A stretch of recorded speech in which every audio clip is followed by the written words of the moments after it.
direitinho no horário, cara. Meio-dia, cara. Responsável. Não é, mas a gente não entra todo dia meio-dia. Cara, você não sabe. Porque eu já tive relações com outras pessoas que eram uma verdadeira anarquia. Não daria nunca para fazer um tipo de programa assim, entrando. Você vê que eu sou uma pessoa que eu entro no horário, né, cara? Eu também gosto muito desse negócio do horário. Eu sou tarado. Aliás, você falou do tarado, a gente vai falar isso depois. Queridos internautas, estamos começando aqui o programa Desentrevista. Esse é um programa. Esse é o Rogério Skylab. Eu sou o Gustavo Conte. Estamos aqui. Dá um tchau para a galera aí, Rogério Skylab. Tem que falar, senão você não aparece. E aí, tudo bem, cara? Então tá bom. E aí, tudo legal, cara? Tudo legal, tudo legal. Ô, Rogério, eu tô percebendo que você tá de camisa hoje. O que aconteceu? Esfriou o Rio de Janeiro? Deu uma É verdade, cara. Caiu uma tempestade aqui outro dia. Foi anteontem. Caiu uma tempestade que deu até no Jornal Nacional, esse negócio todo. O Morro do Vidigal ficou em petição de miséria, né, cara?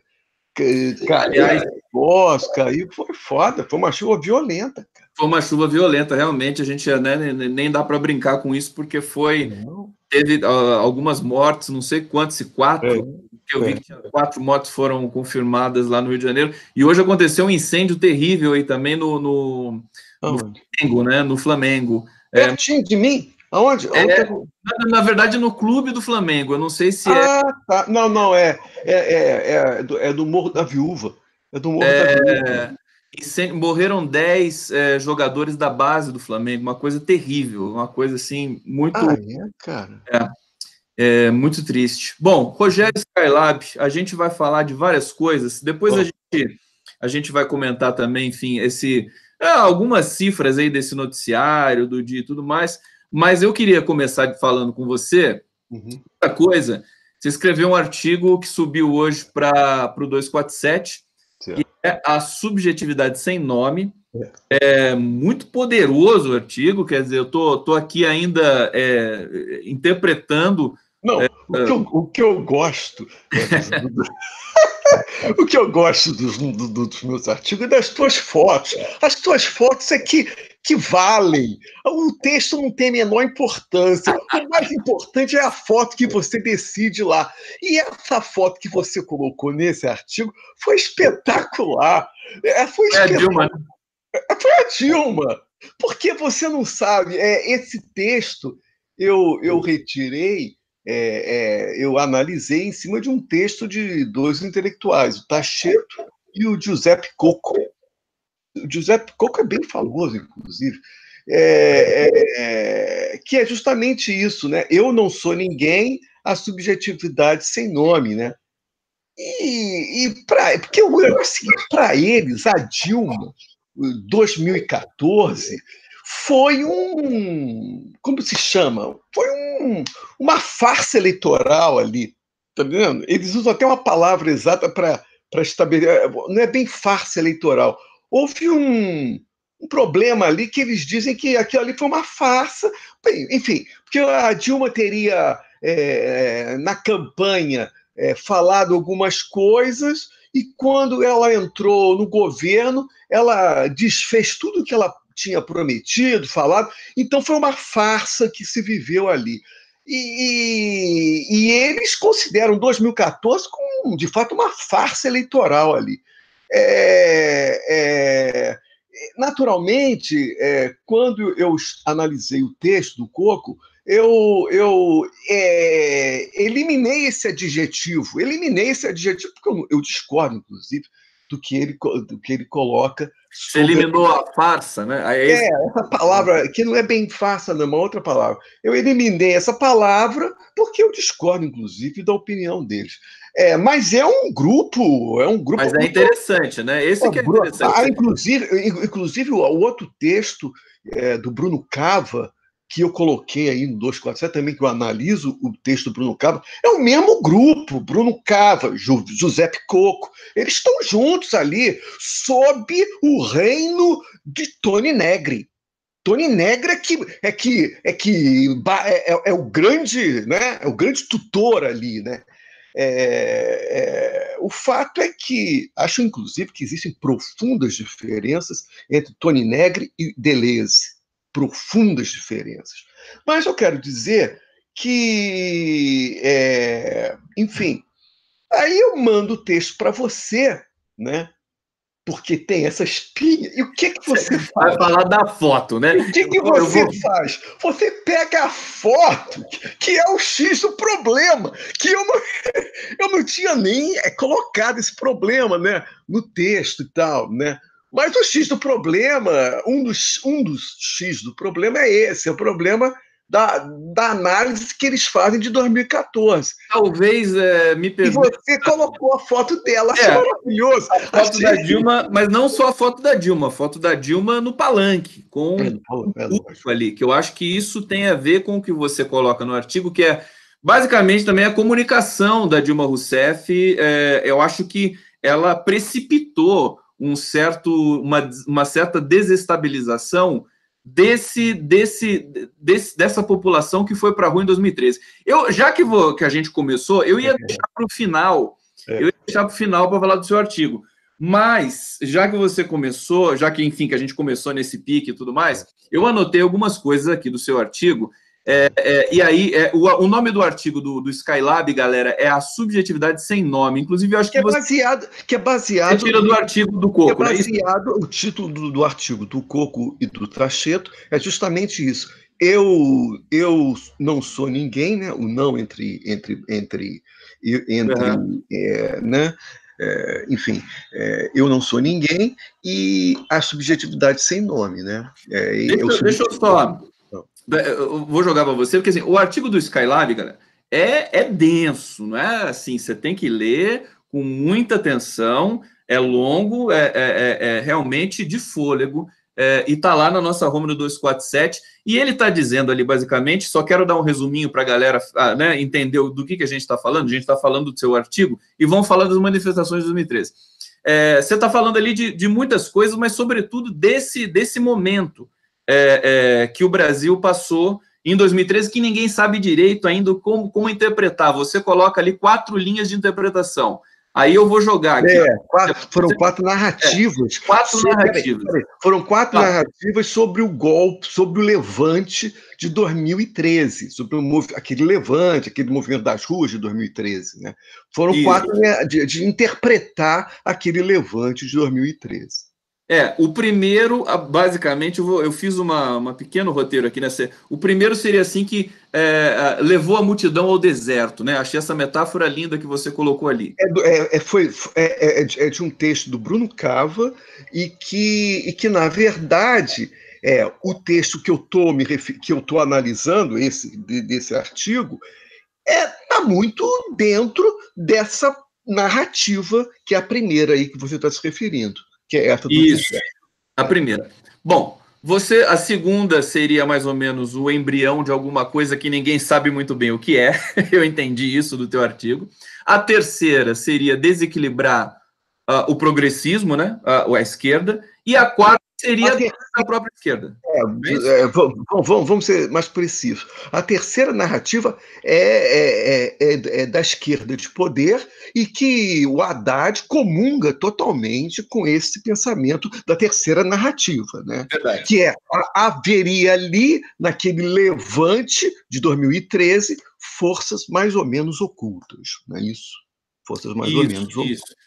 Na verdade, então, é a quarta narrativa que traz que é a questão dentro da esquerda essa mas assim, eu quero ser um pouco mais truculento com você. Pois não.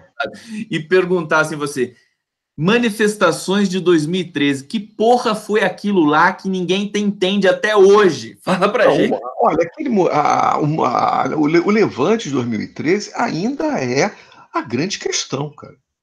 É a grande questão. A grande questão, inclusive, teórica, né? Porque todos esses intelectuais que eu estou me referindo, eles colocam, pelo menos essa turma do Coco, do José Coco, colocam o levante de 2013 como uma coisa assim, absolutamente importante na história do Brasil, entendeu? Enfim.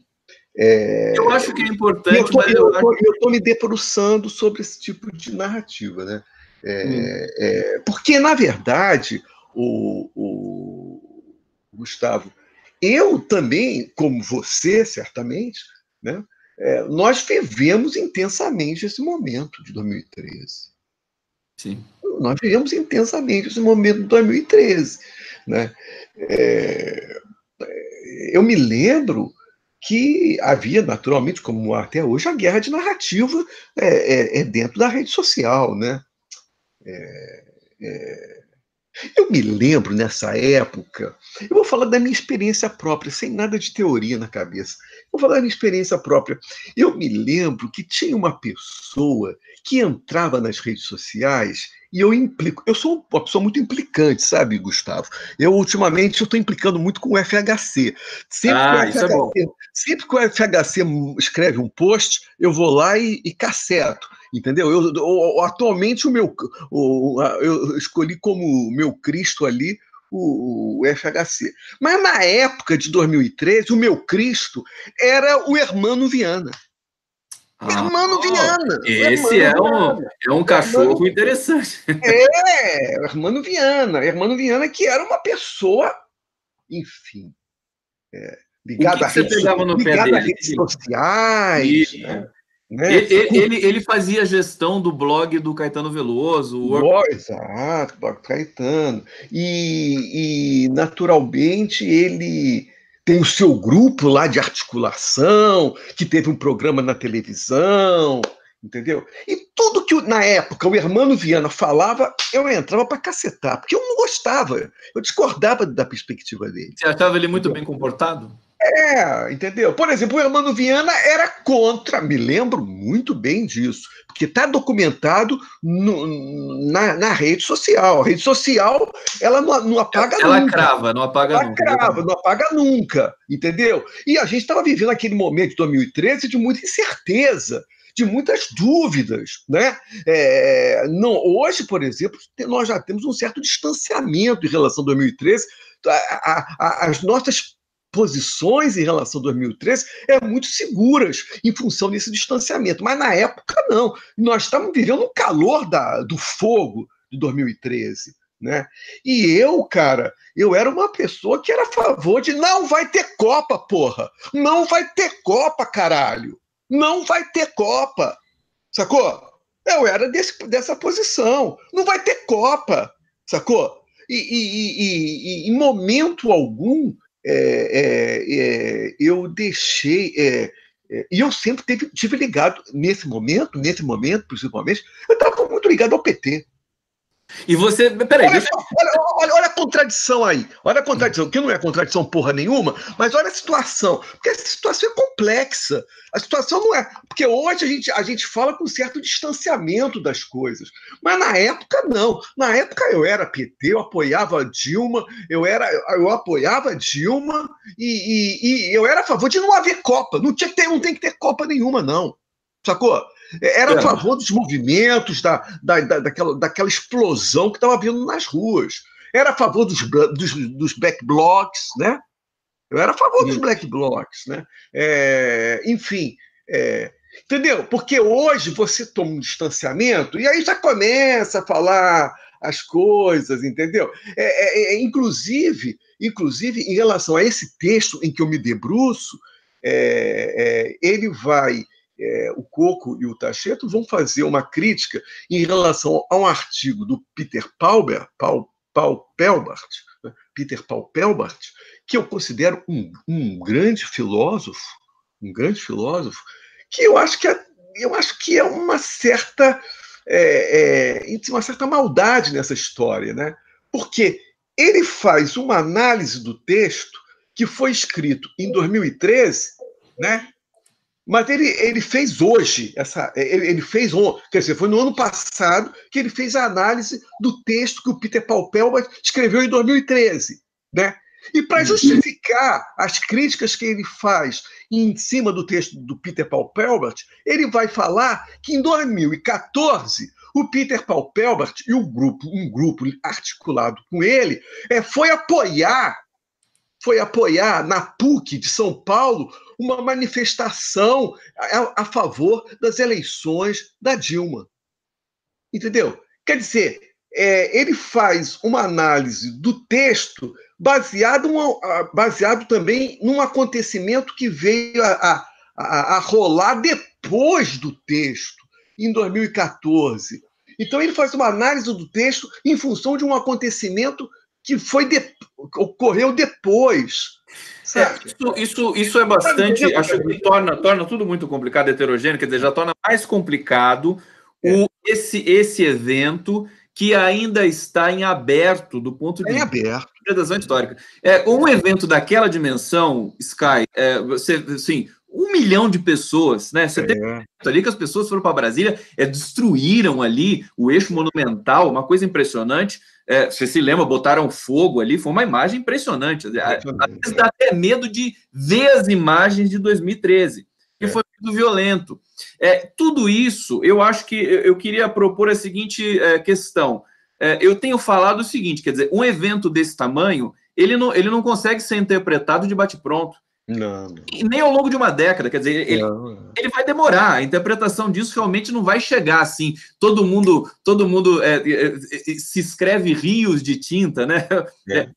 Rios de textos sobre as manifestações de 2013. Então, eu acho que a gente tem que ter, eu acho que é isso que você está fazendo também, em grande medida, é ter a paciência, mas, ao mesmo tempo, ousar interpretar o movimento, aquilo que aconteceu no Brasil, porque foi muito heterogêneo, e você está dizendo uma coisa importante.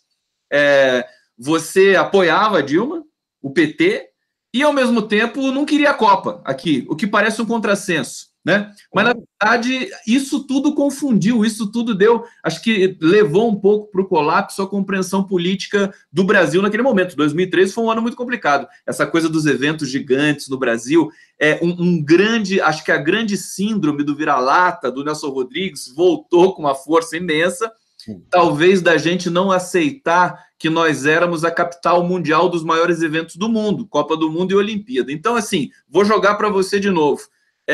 2013, até onde ele, por exemplo, está ecoando no que está acontecendo agora, eu acho que ele explica Bolsonaro, por exemplo. Exatamente. Essa é a posição, do Coco, né? E do Tacheto, que escreveu o texto ao qual eu estou analisando. Quer dizer, uma das chaves para o que está acontecendo hoje é o movimento de 2013. Né? Essa é a opinião dele. Quer dizer, o movimento de 2013 não acabou. Ele continua surtindo os seus efeitos. Ele está, né? Como ele fala, o movimento de 2013 tem uma virtualidade ali que faz com que ainda esteja uma potência que faz com que ainda esteja presente, produzindo consequências. Veja bem, só quero te dizer uma coisa, que nesse texto que eu escrevi e que eu termino o texto colocando essa questão, é que eu acho o seguinte, e que é muito baseado no próprio Coco, do Giuseppe Coco, quando ele fala no que ele vai denominar de lulismo selvagem. Lulismo selvagem. Que eu acho que essa expressão é maravilhosa, né? E eu acho, para mim, que mais importante do que o levante de 2013 é esse lulismo selvagem. Porque o movimento de 2013 está inserido dentro desse lulismo selvagem. Sabe? Ou seja, o que é esse lulismo selvagem? Vou te explicar. Essa classe sem nome que foi às ruas e que começou a fazer... É tudo produto do lulismo. É tudo produto do lulismo. Em que sentido? Do período porque assim, deu condições. Isso daí deu condições. Isso eu falei em dois textos, nesse último e num do Moisés, no texto do Moisés Luiz Costa, né, em que eu em que Moisés Luiz Costa fala na verdade, existe um sentido do governo Lula que não é exatamente de anarquia, mas de vivência. Ele dá até um exemplo maravilhoso, que no primeiro Que ministério do ousadia, acho que de alforria, né, não, no ministério, olha que eu acho maravilhoso, achei maravilhoso, coloquei isso no meu texto, o ministério do primeiro governo Lula, ele colocou nas pastas pessoas que se contradiziam. Olha que Sim, doideira, olha que beleza. Isso é a democracia. Ou seja, ele pegou o conflito que estava presente na rua, e colocou no ministério. Cara, isso não existe na história do Brasil. Isso não existe. Inteligência do Lula, isso, eu acho que foi. Foi o Lula que fez isso. Ele pegou o conflito que existia na rua, porque, na verdade, Brasília acaba sendo, infelizmente, na história do Brasil, Brasília se tornou um anteparo, né, ao que acontecia nas ruas.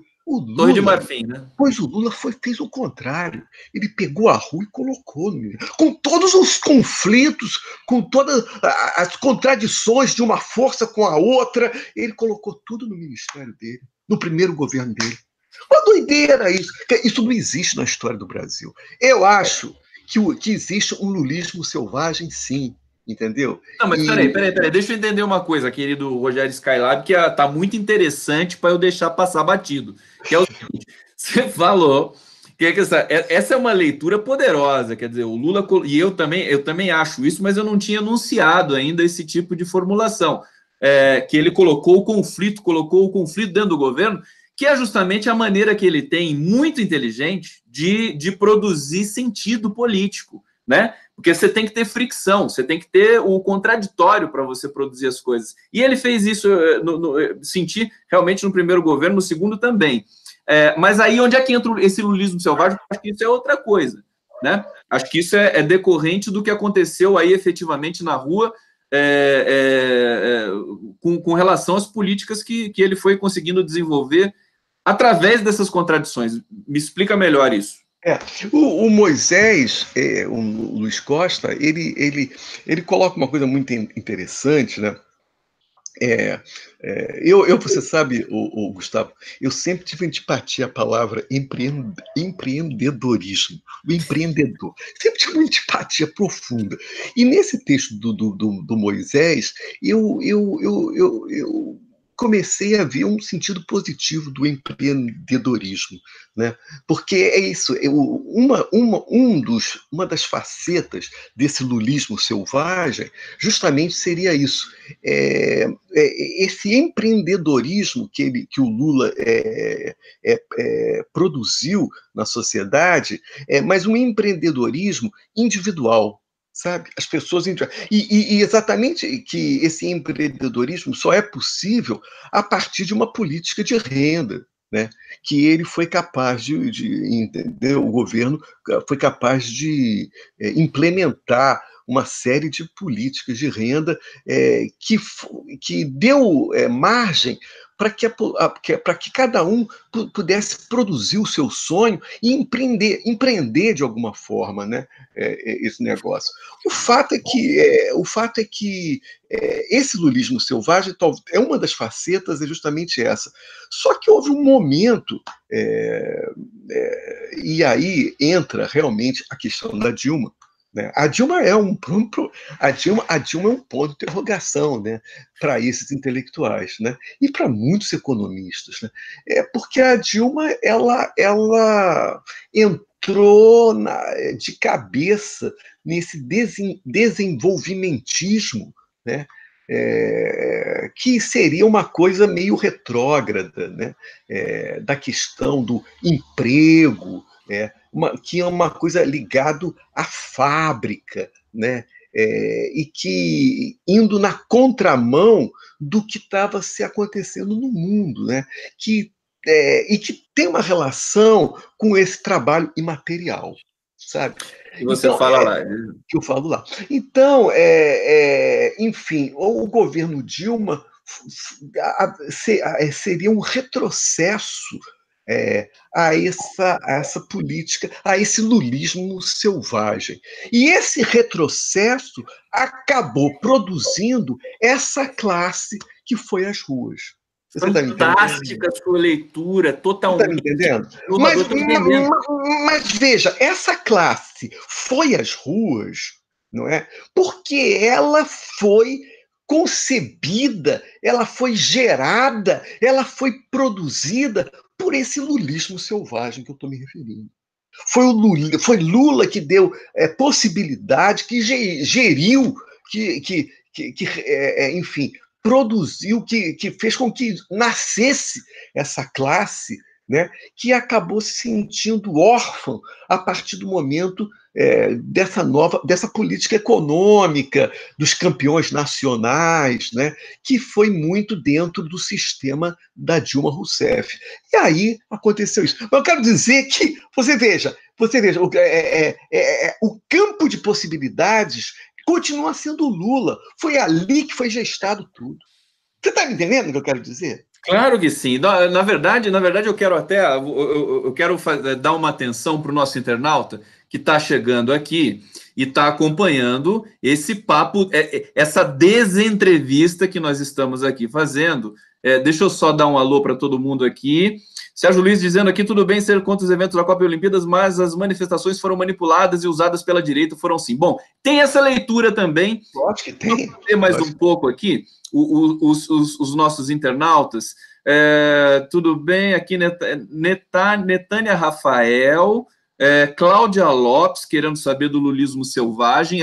Essa porra do lulismo selvagem vai pegar, hein, Skylab? Daqui a pouco vai ter artigo aí falando do lulismo selvagem.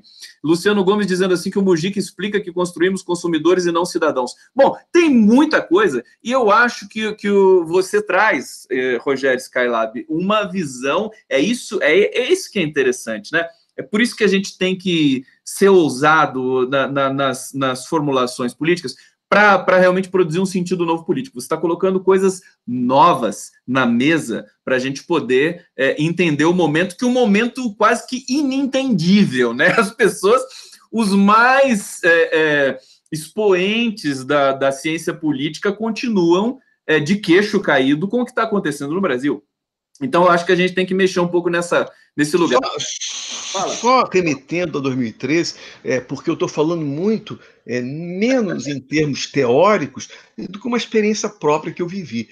Então, o Hermano Viana era muito a favor da política do PT.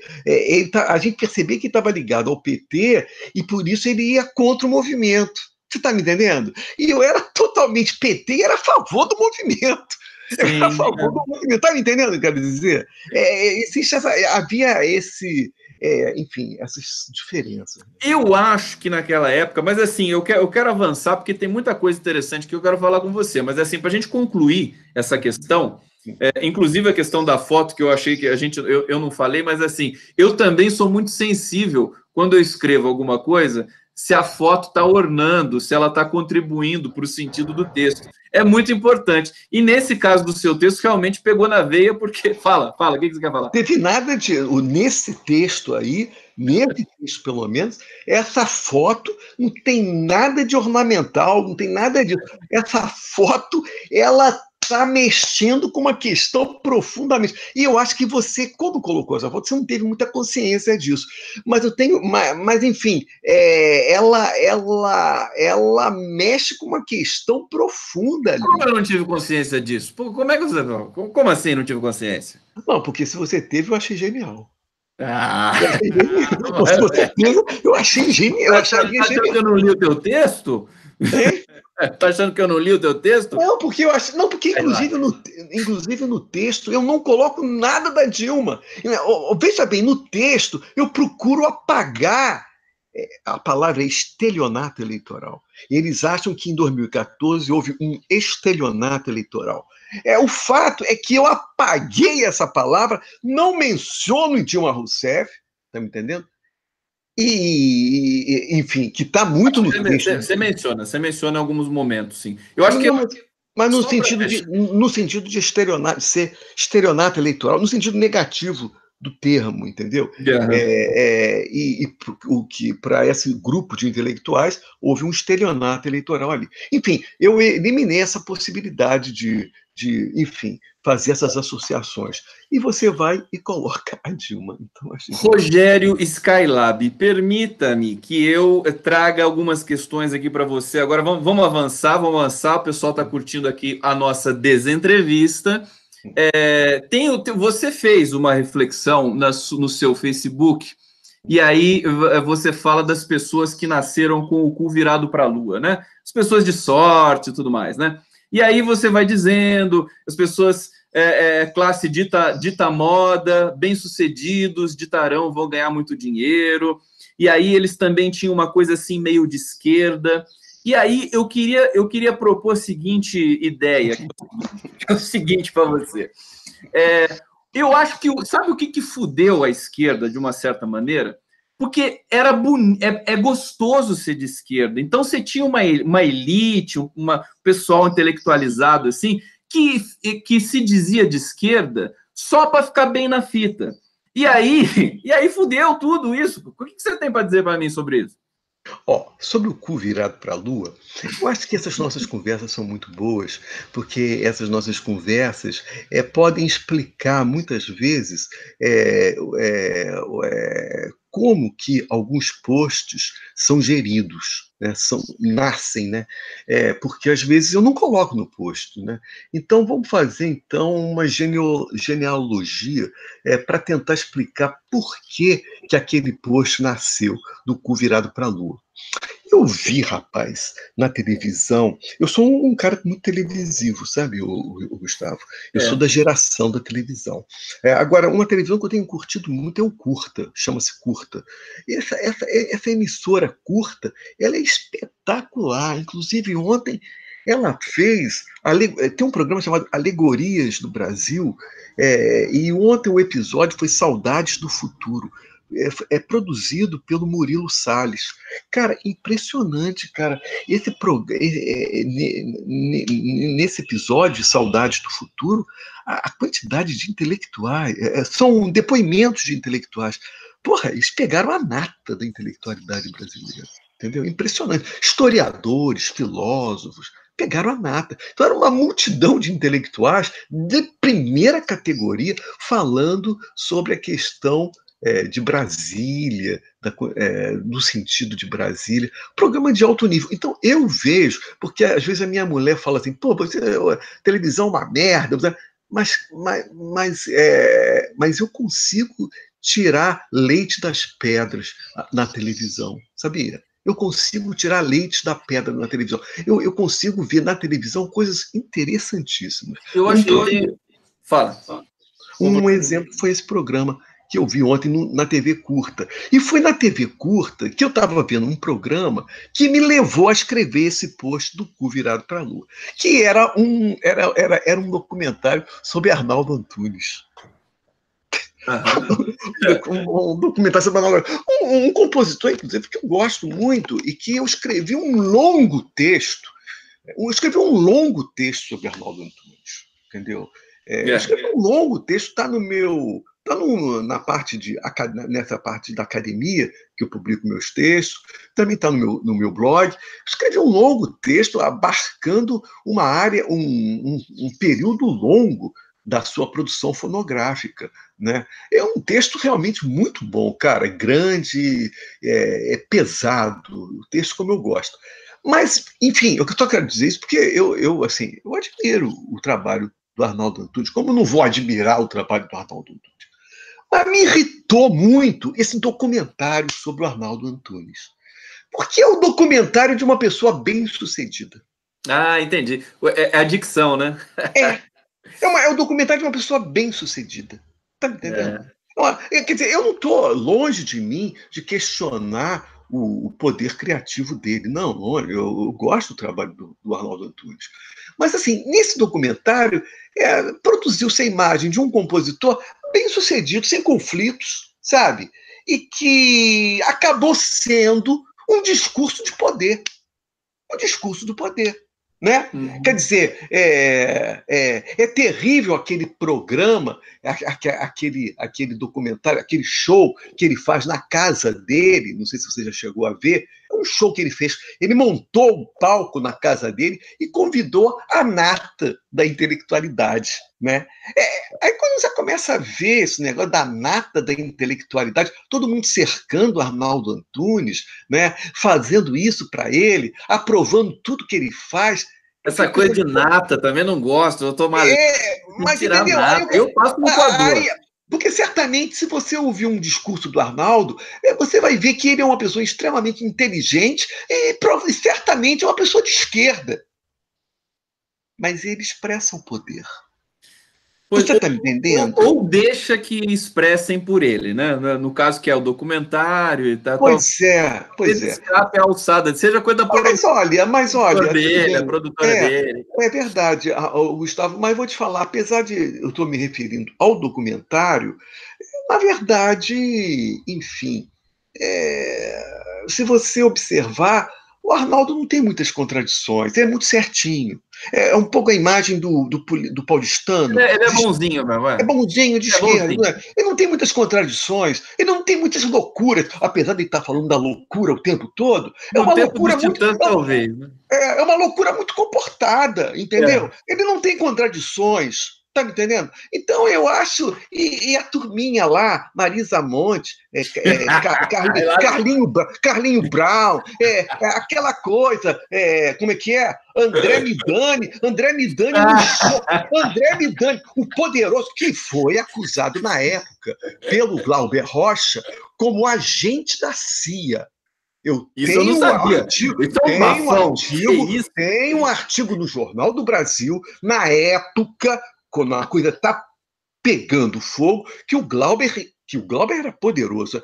Ele escreveu um artigo acusando o André Midani de agente da CIA. Bom, se ele é agente da CIA ou não me interessa. O fato é que o cara ganhou muito dinheiro com a indústria nacional. Né? A indústria fonográfica brasileira estava na mão dele, porra. Né? E ele fez a escolha dos artistas dele, né? Os selecionados por ele, porra. Entendeu? Então, cara, as coisas ficam. Rogério, deixa eu aproveitar uma coisa que você falou do Arnaldo Antunes e tal. Acho que essa coisa da dicção, do poder, também me incomoda muito. Acho que você está coberto de razão, embora eu saiba que você queira tudo no mundo menos razão. Mas o que eu quero dizer é que essa coisa da televisão eu também gosto. Acho que eu tenho uma coisa meio... E não é ser retrô. Esses canais, por exemplo, o Canal Brasil, esses canais menores que são... você tinha um programa Matador de Passarinho, inclusive acho que era no Canal Brasil, né? A linguagem é muito interessante. Eu acho muito legal. Fora essa TV aberta, quer dizer, essa morreu, né? Globo, SBT, essa linguagem absolutamente cadavérica. Não dá nem para você ficar um minuto. Mas essa TV que é um pouco menor, que tem as interfaces, que tem muito conteúdo próprio, é muito legal realmente. Talvez seja o que dê para a gente respirar pelos próximos momentos aí. Eu quero dizer para você que eu curto muito isso aí também. Você falou do canal curto e o pessoal está dizendo aqui, canal curta é ótimo. Espetacular, cara. Canal Curto é espetacular. Apesar de eu nunca ter... Apesar deles nunca terem feito nada comigo, o canal Curto é maravilhoso. Eu sou um ouvinte do Canal Curto. Né? Mas, enfim, o que me incomodou nesse documentário é isso. É essa coisa da classe média em volta do Arnaldo Antunes. Esse tipo de classe média intelectualzinha, moderninha, sabe? Eu acho que aí entra naquilo que eu falei para você do cu virado para a lua, que é assim, esse negócio da esquerda ter sido moda no Brasil, no mundo, né? Mas vamos falar do Brasil, né? Nos anos 80 e 90, era chique ser de esquerda, não é?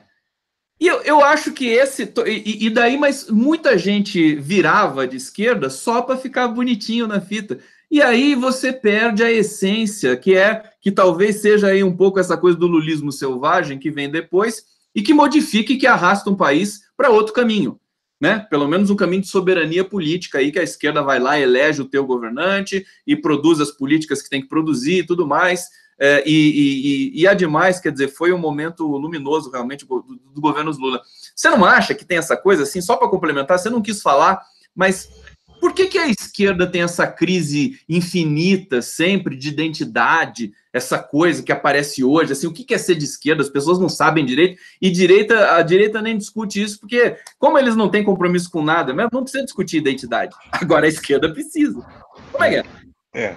É engraçado que no último programa eu terminei com essa asserção, né? Eu dizia, a esquerda tem que ser mais pragmática. Né? É verdade. A esquerda tem que ser mais pragmática, coisa que a direita é bastante. A direita é muito pragmática. Né? A direita é pragmática. Eu acho que a esquerda tem que ser pragmática. Né? Mas o que eu acho, Gustavo, enfim, só estava tentando explicar o que me levou, qual foi o meu impulso de ter escrito aquele post sobre o cu virado para a lua. É justamente isso. São aquelas pessoas que, sabe, o Arnaldo fala de loucura, mas a loucura dele está muito bem comportada, entendeu? A loucura dele é um conceito. A loucura dele é um conceito. É um conceito de arte contemporânea, sabe? É uma coisa muito de arte. Ele é muito artístico. É muito arte contemporânea, é muito poder de classe média, é muito. Você fala de esquerda, mas na verdade é poder, é contra essa questão do poder. É engraçado porque quando eu ouço a Marilena Chaui, ela já me. Apesar da Marilena Chaui ser uma intelectual, enfim, ela é uma pessoa que, enfim, ganhou seu dinheiro como professora universitária, como escritora e tal, enfim, é classe média também. Mas quando eu vejo o discurso da Marilena Chaui, eu tenho outra ressonância, entendeu? Eu não me ressoa essa classe média vestida toda artísticazinha, toda, sabe? E um pouco do politicamente correto, que fica em torno, e que gira muito em torno do Arnaldo Antunes. Isso me irrita um pouco. E não é só uma questão do documentário, não, tá? O documentário expressa essa questão que me incomoda no Arnaldo. Perfeito. Rogério, deixa eu te trazer uma questão aqui do teu... escreveram, deixa eu só recuperar aqui, né? É o Diogo Bogeia. Ele escreveu um artigo sobre você, seu trabalho, muito legal. É muito bom, né? E eu só quero recuperar uma coisa ali, que ele diz, eu achei tão bonito ele falar que Skylab, né, é um laboratório no céu. Achei muito poético isso, que realmente aí você inspirou essa leitura dele, né? Um laboratório no céu. É tão legal isso. Eu tenho a impressão que ele é professor na UERJ. Eu tenho a impressão, não sei. Eu acho que... mas aquele artigo é muito, muito bacana, né, sobre o seu trabalho, né? Um artigo bem interessante. Você falou que gosta do Mino Carta. Por que você gosta do Mino Carta? Eu gosto do Mino Carta, porque eu não sei, cara, o Mino Carta, ele é uma pessoa... quer dizer, eu não estou nem... Quando eu falo do Mino Carta, eu não estou nem querendo abordar fundo, né, de uma forma funda, o pensamento dele, ou se ele tem contradições. Não. É mais a postura de uma pessoa que viveu profundamente, tem uma experiência do cara. O Mino Carta me lembra a minha família italiana, sabe, cara? Porque os gestos, as expressões, e é uma coisa que vem de Maquiavel, né, cara? Quer dizer, o pensamento é ligado, o pensamento vem da experiência, não é um pensamento teórico, platônico, abstrato, não. É um pensamento que vem da experiência. Isso é uma coisa muito italiana, sabe? E que vem lá de Maquiavel, o pensamento que vem da experiência. O Mino Carta me passa uma coisa assim, sabe? É interessante, eu também gosto do Mino Carta, e acho que ele, como italiano que ele é, que jamais perdeu o sotaque, mesmo que ele tenha vindo muito pequeno para o Brasil, muito jovem, né? Ele critica o Brasil de maneira que nós deveríamos criticar. Por exemplo, essas instituições, né? Ele não gosta do hino nacional, acha feio. Eu também acho. Agora, é interessante que ele diga isso, né? Do alto enfim, dessa questão da italianice dele também, né? Nós temos, acho que nós temos no Brasil símbolos muito caidaços. Acho que a melhor palavra é essa, né? Caidaço, né? Essa coisa, você pega o hino nacional, aquela coisa meio, né? Tudo, só tem um trecho que é bom, que é não foge à luta, né? Mas todo mundo foge à luta, no fim das contas. Você tem uma desconexão. Acho que o Minucarto identifica isso com muita cuidade aí no comentário que ele faz da política brasileira. Ele não tem medo, também é uma coisa boa que, em geral, o jornalista aí, né, tem medo. Ele editou a Veja nos anos 70, né, e 80, mas naquela época a Veja era uma revista de respeito. Exatamente. E ele, atualmente, ele não tem, né? O povo brasileiro é burro mesmo. Esse povo brasileiro, ele fala mesmo assim no negócio. Eu compreendo totalmente. Quer dizer, lógico que eu discordo, mas eu quero dizer o seguinte: eu compreendo totalmente a atitude. É uma pessoa que viveu a experiência, sabe? O pensamento dele vem da experiência, entendeu? Ô, Rogério, o pessoal aqui está perguntando, acho que vale perguntar para você, porque você também não tem medo e fala mesmo na lata. Está dizendo aqui dos artistas, Zuza Guiar falando assim, né? Fala então dos artistas da música do Brasil de hoje, né? As Maraísas, as Anitas, e não sei o quê. O que está acontecendo com a música popular? Você falou do Arnaldo Antunes. O que está acontecendo com a música hoje? O que você acha dessas figuras que aparecem? A Anitta é emblemática, porque... Mas você sabe, Gustavo, quando você pergunta isso, cara, é uma coisa curiosa. Eu já comentei isso num vídeo para a Folha de São Paulo. É quando você discute com quem está próximo de você, né? Porque a discussão ela tem que vir de um terreno comum, né? Então, por exemplo, sobre a música sertaneja e sobre essa música aí que está sendo produzida hoje e tal, cara, assim, naturalmente, eu acho que requer uma investigação profunda, né? De onde vem esse dinheiro, o que é isso, se isso é lavagem. Se isso é lavagem, né? Eu acho que tem que haver uma investigação. Por que essa música sertaneja recebe esse investimento todo, né?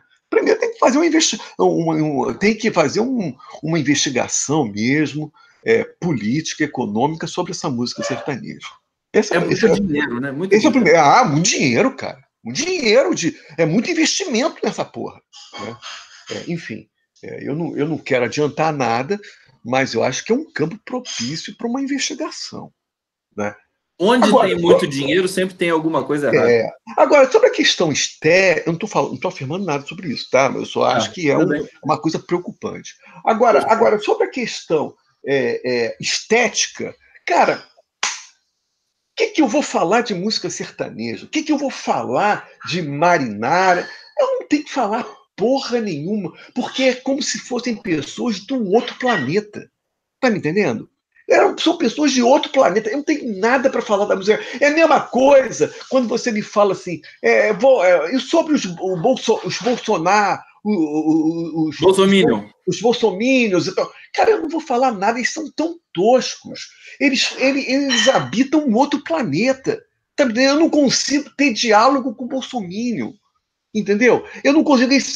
O raciocínio deles é tão tosco que eu, sinceramente, eu não consigo debater com eles, eu não consigo dialogar com eles. Entendeu? Eu acho que qualquer espécie de diálogo tem que haver um terreno propício, um terreno comum. Mesmo que você discorde, por exemplo, a questão do Arnaldo Antunes. Eu posso falar do Arnaldo Antunes, eu posso discordar do Arnaldo Antunes. E às vezes me interessa isso, porque nós estamos pisando num terreno comum. Agora, eu falar da música sertaneja não tem sentido. Como é que eu vou discutir a música sertaneja? Nós vivemos em planetas diferentes. Então não há possibilidade nenhuma de eu falar sobre música sertaneja ou sobre Bolsonaro e os bolsominions, entendeu? Se eu falar, vai ser bem en passant, entendeu? Porque eu não vou me debruçar. Eu acho que sem tempo de vida para falar de bolsominions, porra. acho que sem falar, você já falou, né? Que assim, não interessa para você esse tipo de coisa e a gente tem que tocar o barco. Bom, vamos tocar o barco, porque você falou do Arnaldo Antunes. O Arnaldo Antunes te interessa, de alguma maneira. Então, acho que já está de bom tamanho isso, né? Então, nosso internauta aqui, ele falou, né? Depois eu falo também da Anitta para vocês aqui. Eu queria trazer o seguinte, Skylab, você fala da questão do concurseiro. Eu quero encaixar uma questão aqui.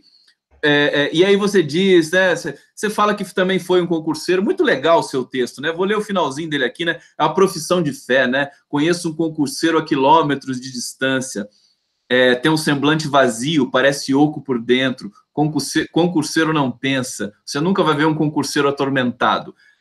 Achei muito legal. E aí eu quero perguntar a você o seguinte: essa juíza que sentenciou o Lula a 12 anos e mais 11 meses, me parece o tipo da concurseira, né? Eu acho que, e o Eugênio Aragão, o ex-procurador da República, ele já deixou isso claro, e ele foi um concursado, digamos assim, que é uma indústria de concurso no Brasil, e aí você tem uma qualidade, porque estudar não significa ter inteligência, né? Você tem uma qualidade muito baixa desses procuradores, promotores, e eu acho que explica, em parte, o grau putrefato do nosso Poder Judiciário. Que esse negócio de concurseiro, o que você teria falado? A Gabriela Hardcore, eu estou chamando ela de Gabriela, ela é a Gabriela Hard, a Gabriela Hardcore, né? Porque o texto dela, você sabe que ela confundiu, você sabe o que ela fez no texto dela, na sentença dela, Rogério Skylab? Ela disse assim, José Aldemário, os depoimentos de José Aldemário e Léo Pinheiro são flagrantemente semelhantes. Ela disse isso. Só que José Aldemário e Léo Pinheiro são a mesma pessoa. Uma coisa impressionante. Quer dizer, não é nem... A Gleisi Hoffmann falou assim, ela não é incompetente, ela é incapaz. Quer dizer, não tem psicotécnico. É uma coisa absurda. Fala do concurseiro. Skylab. Não, você sabe, cara, que eu sou uma pessoa que, assim, eu habito o universo da biblioteca. A biblioteca, para mim, é a mesma importância que a biblioteca tem para Borges, tem para mim também. A biblioteca é uma coisa fundamental, sabe? E o que eu tenho vivido, eu tenho presenciado nas bibliotecas hoje em dia, é uma classe, uma quantidade enorme de concurseiro. Entendeu? O concurseiro realmente vai para a biblioteca. O concurseiro estuda, caralho. Não pensa você, não. O concurseiro estuda, cara. O concurseiro leva a sério, né? O concurseiro estuda. E estão lá os concurseiros na biblioteca. E eu me sinto até um ser alienígena perante aquela multidão de concurseiros.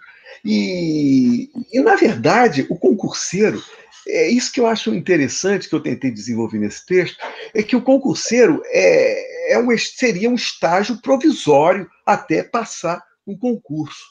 Mas eu tenho para mim que muitos concurseiros acabam gostando daquela vida de só estudar, né? Só estudar, né?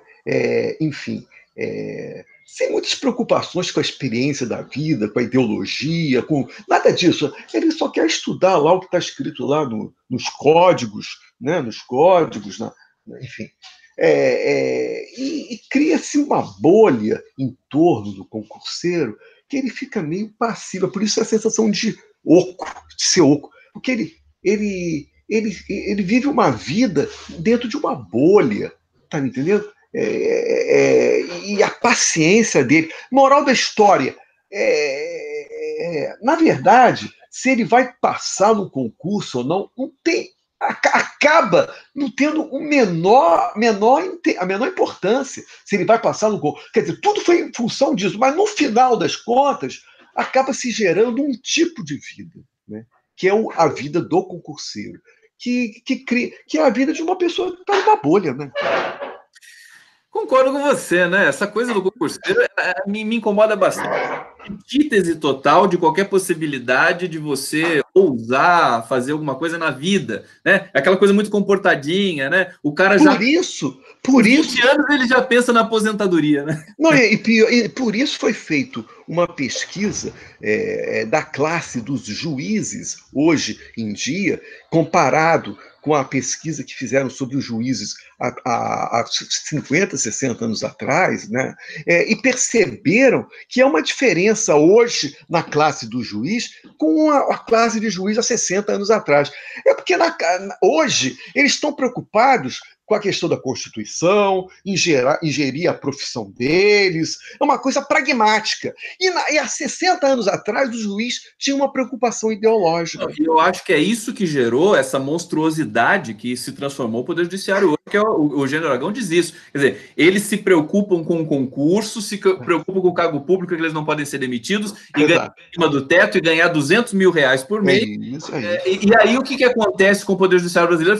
Fica um grupozinho de classista, um grupo ou seja, que quer se proteger o tempo todo. Ou seja, ratifica o que eu digo. Hoje o Poder Judiciário está em torno de uma bolha, né? Exatamente. Totalmente desconectado da população brasileira. Com a sociedade, exatamente. Totalmente.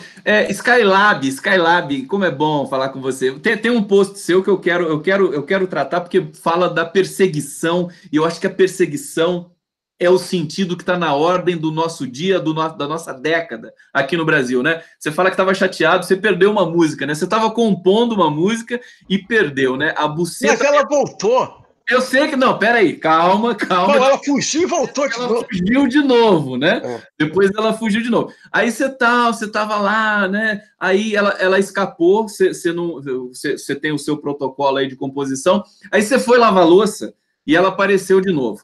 Antes de passar para você, eu quero dizer o seguinte, eu me lembrei daquele filme do Roman Polanski, o Busca Frenética. Você assistiu esse filme? É um filme genial. E o Polanski, aí eu quero que você fale de Roman Polanski, porque os filmes do Polanski são todos de perseguição frenética. Todos os filmes, o Ghostwriter, enfim, até o Bebê de Rosemary e tal, o Chinatown.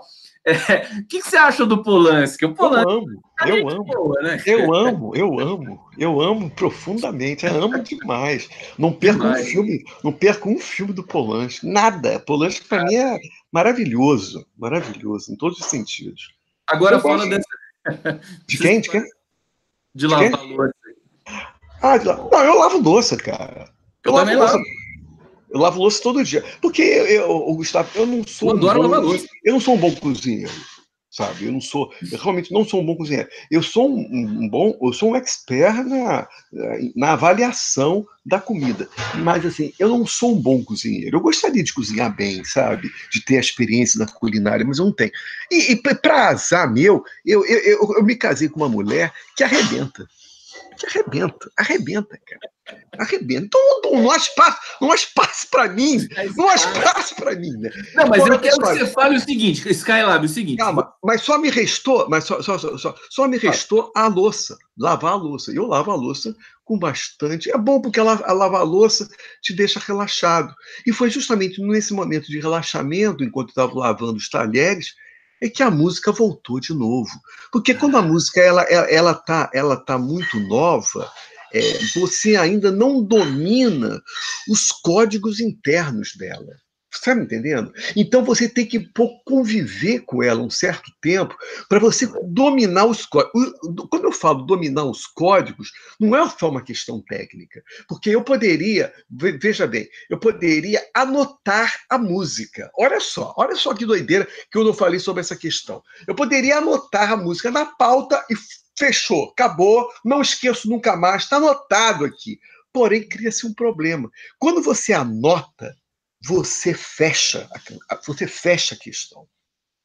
Você não vai viver, você mata, né? Você mata.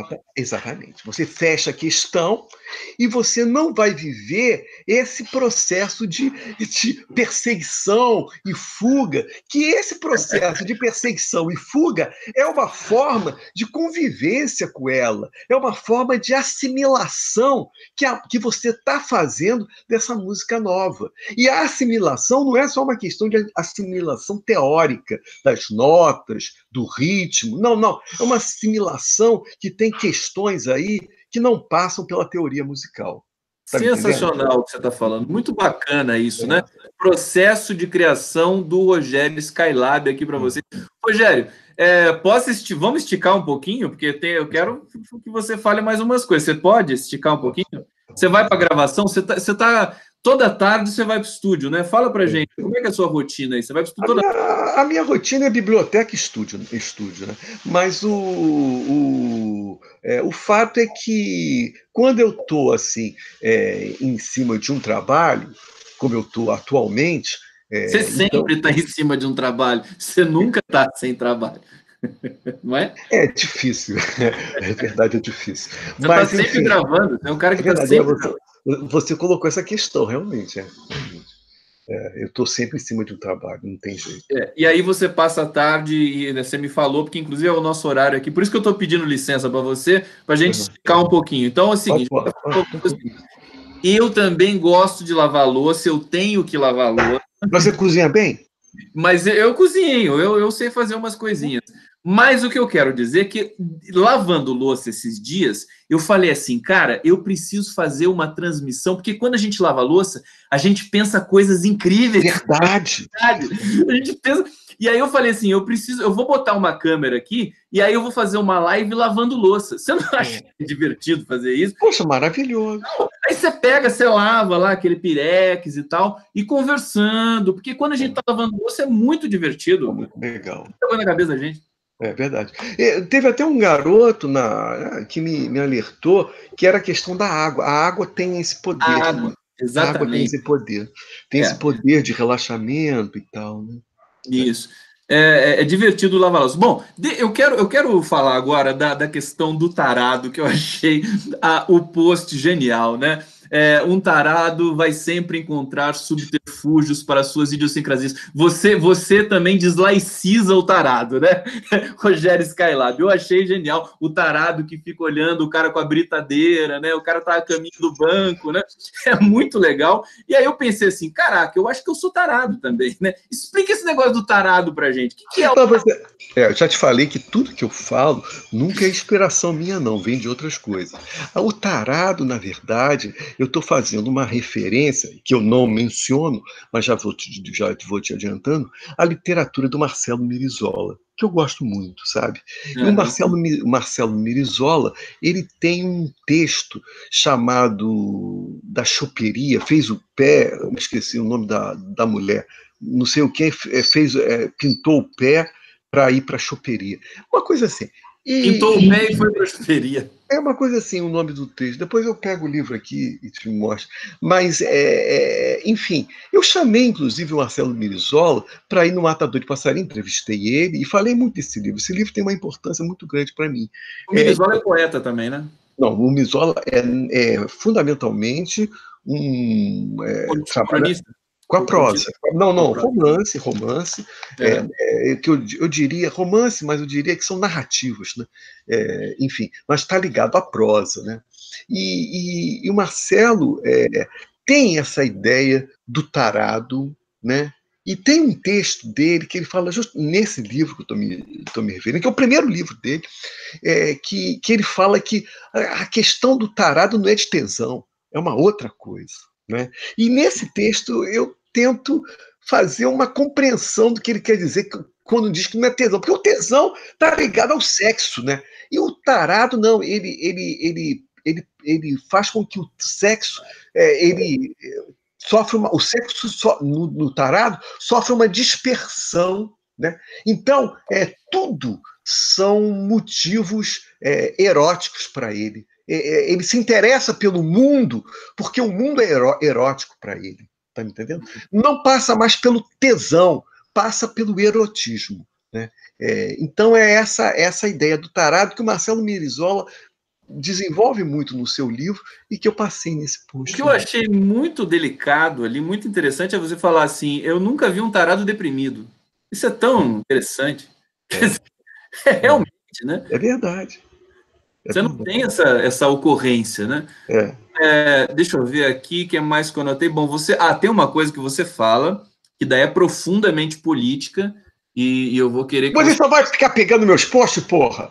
Não, mas é porque eu falei para você que é a origem de tudo, né? A rede social, é a origem de tudo. Realmente, eu acho que a gente podia ter fluído melhor aqui com outras coisas. Tá ótimo, pode fazer o que você quiser. Mas é que eu achei que estava rico para a gente explorar um pouco essas pensatas aí que você soltou. E tem uma que você fala, né? Você prende uma pessoa por ela ter se tornado imensa, de uma grandeza sem medida, que acaba fazendo transparecer toda a nossa pequenez. A gente aprende justamente para disfarçarmos a nossa miséria. Imediatamente eu penso no Sérgio Moro, pequeno como, enfim, um grão de areia, e no Lula imenso, imenso, cada vez mais imenso. Enfim, sem deixar de esquecer essa última rodada de perseguição aí. Você vê que você gosta de perseguição, essa coisa da perseguição. Não é à toa.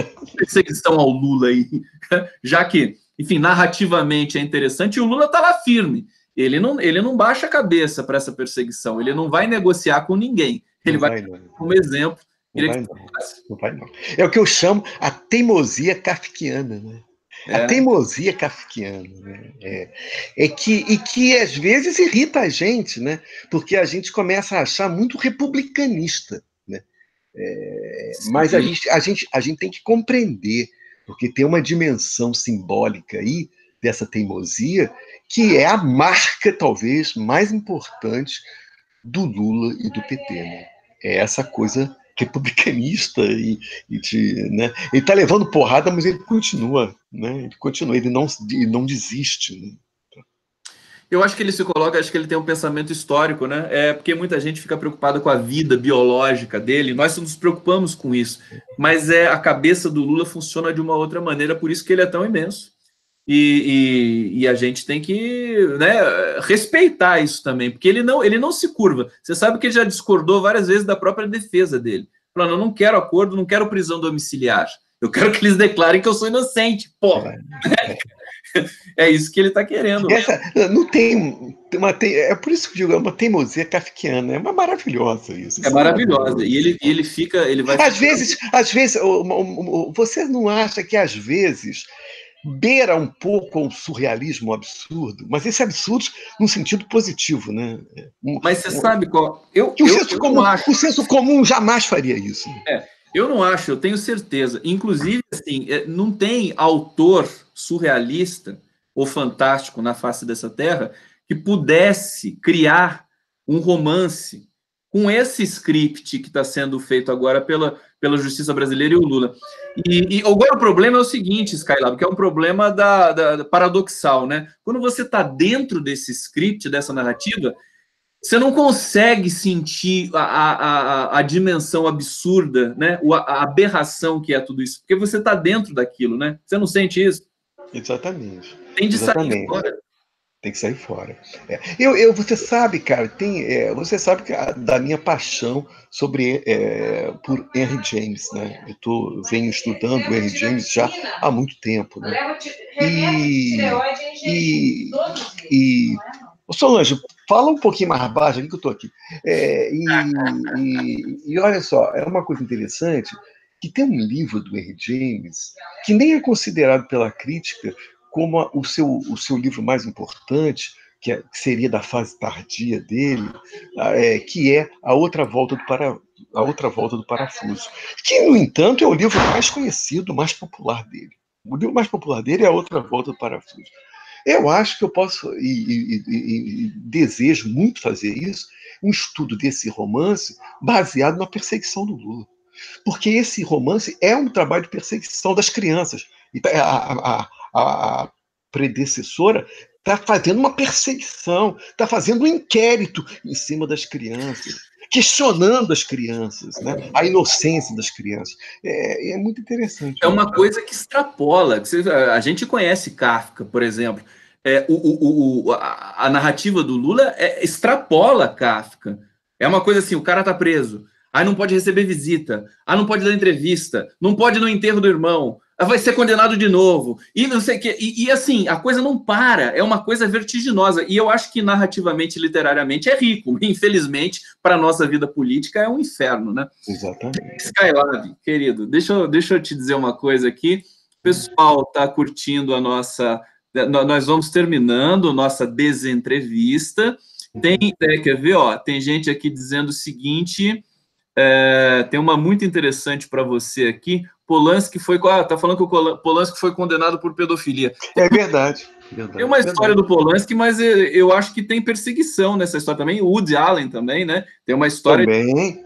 Que a gente também... que entra tudo na narrativa da perseguição. De qualquer maneira, a gente tem que ver isso, né?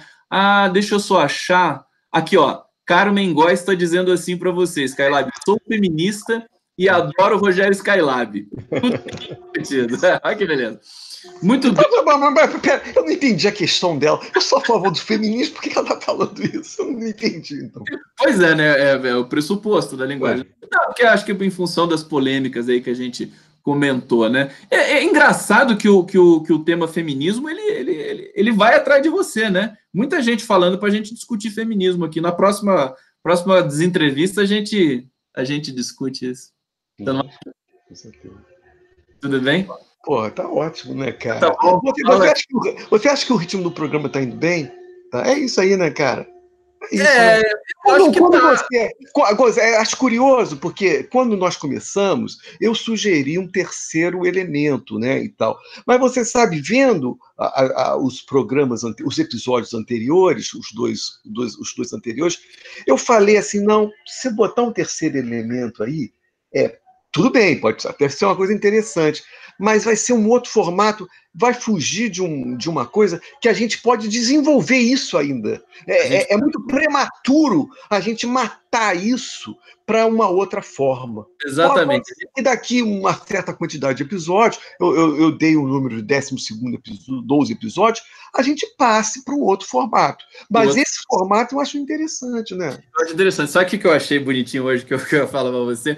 Que às vezes eu me empolgo aqui, né? E vou naquela digressão vertiginosa e me exalto, e aí você até pega a palavra e fica com aquela calma, assim, né? Olha, eu achei sensacional. E aí eu me lembrei o seguinte, você já fez papéis no cinema, né? Você já trabalhou em filmes. Quais filmes que você já fez?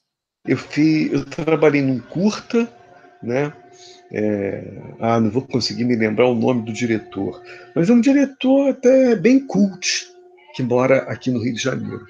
Trabalhei nesse curta. Mas não foi muito, foi pouco? O que tem? Atuações tuas no cinema?